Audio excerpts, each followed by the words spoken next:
Please introduce yourself and tell us a bit about your career in the video game industry. So I'm Mila Irek. I've been with MuHa Games for 4 years, and it was actually my first game, Thea, The Awakening. So they pretty much poached me as I was doing my PhD in fantasy literature. I wasn't really enjoying it, and Robert and Eva, who are the kind of heads of studio, they decided at that point they want to move to a bigger project. They did a couple of flash games, point-and-click adventures, things like that to test the waters. So they said to me, we don't have any native speakers, first of all, because I actually grew up in the UK, so I'm born Polish, but I've lived in the UK most of my life. So it was pretty much you can write in English if you're hired.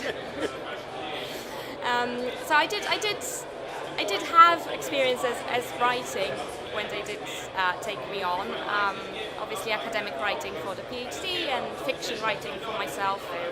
So I always stress to people it's your portfolio that matters. So I was lucky that the people that needed a writer already knew my portfolio.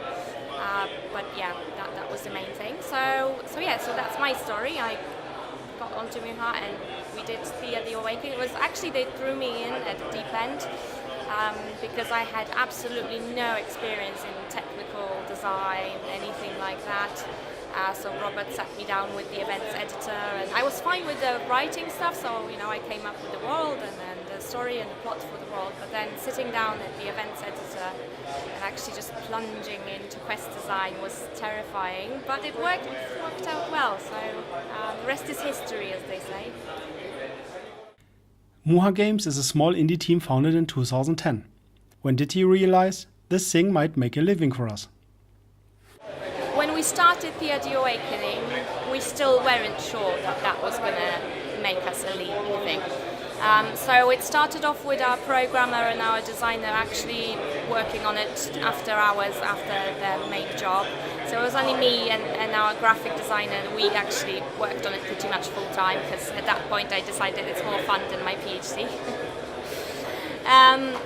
So they were ready to progress from the point-and-click and flash games, because they've learned they can make a game as a team and finish a game, which is, I think, the key skill you need to have.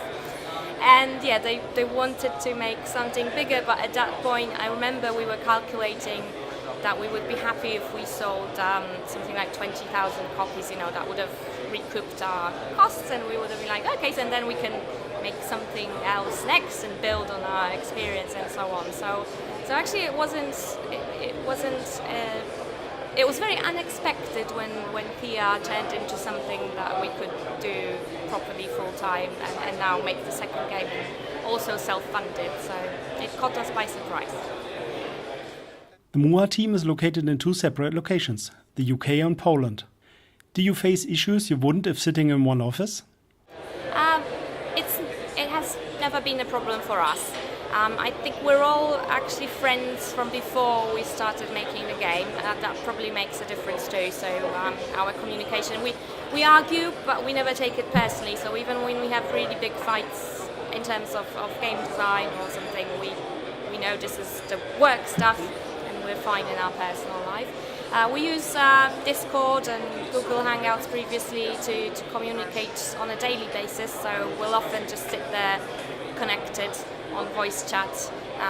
So it kind of feels almost like we're in an office, because we can have that kind of immediate feedback. Robert and Eva actually do work in the same, because they're a married couple, so they work in the same room, and I think that does help that they have that immediate contact. So I could imagine my quest design team is now made up of two of us. So I can see that at times it would have been nice to sit with my minion, as I call him, and be able to kind of give him more immediate feedback and that sort of thing. But at the same time, as I said, with the voice communication, we're not in different time zones. I mean, there's only an hour difference, so that's, I think, the main thing. So. Thea, The Awakening has won awards and received very good Steam reviews. Nonetheless, is there anything you wish you had done differently?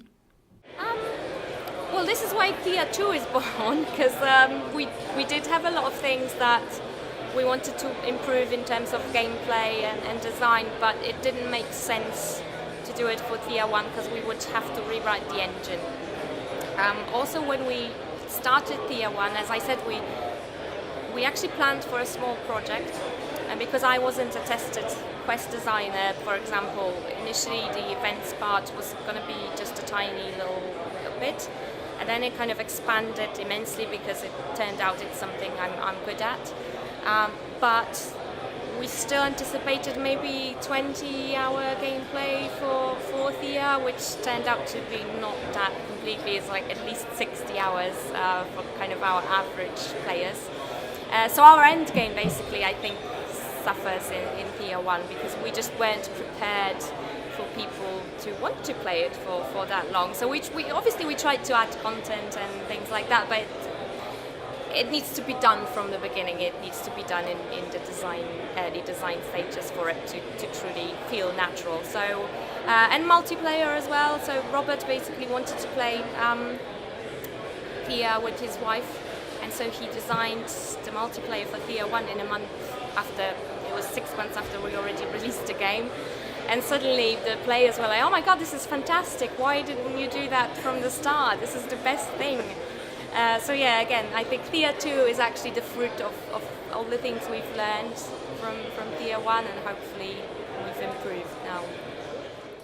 You're working on Thea 2, the Shattering, right now. Is it easier writing for this game, as you have more experience overall in an already established world?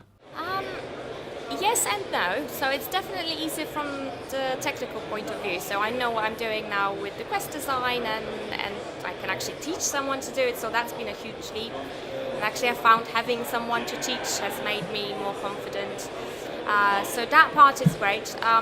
When it comes to writing and the stories, I find because it's a sequel, it can be a struggle sometimes because you think, well, I've already told the story of Baba Yaga. How many other ways can I tell it? You know, and it's because Thea is made of all these little side quests and stories about Slavic demons and Slavic tales, and it's like I literally used so many of them. So now it's a challenge to try and remake my own stuff. So, but hopefully it will work. Can you tell us a bit about the current state of Thea 2? I would call it the pre-alpha. So we've been able to show a demo here at Digital Dragons, and it worked. It didn't crash. That's great. Things are working, but we still have a fair bit to add. So the whole multiplayer or co-op that hasn't been done yet, and that's going to have a huge impact on all the balancing and all the parts. But we're pleased, and we're hoping that we can make our September kind of target for early access. What is your approach for writing an enticing storyline?